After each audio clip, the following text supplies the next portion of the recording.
Naalala ko pa yung first ever RG experience ko. It was with my mini ITX PC build 6 years ago. And since then, almost every single PC build that I owned featured an RG component, especially when it comes to graphics cards. But before that, ang tingin ko talaga kay ROG ay pang enthusiast, which is kahit hanggang ngayon naman, totoo pa rin. Kumbaga pang bragging rights talaga, and you can deny that fact. Sabi nga nila, it comes with the so-called RG tax for having a premium product, and I would say, based on my experience throughout the years, sulitin talaga at napakasarap sa pakiramdam pag naka-RG ka, di ba? In fact, almost all my peripherals ngayon ay RG na din, from my mouse, keyboard, and monitor. And syempre, yung PC ko is also using RG motherboard and graphics card, though 3070 series pa. Anyways, nagbabalik tanaw lang ako kasi it's actually RG's 20th anniversary and we've been supporting each other for at least 7 years na din pala since I've started doing content creation.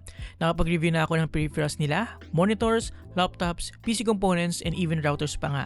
So when we attended their 20th anniversary launch event nung nakaraan, na-witness ko how their products evolve throughout the years. Imagine yung Zephyrus Duo na na-review ko 5 years ago na napakabigat at bulky, sobrang nipis and even more versatile na ngayon. Innovation at its peak. Pati yung ibang mga gaming laptops nila, medyo naging mas minimal na yung gamery aesthetics while still having that RG DNA. At mas excited pa ako on what they'll come up with next year. Ayun lang po, congrats again RG for your 20th anniversary. Thank you for the support and tuloy-tuloy lang po tayo. Thank you for watching.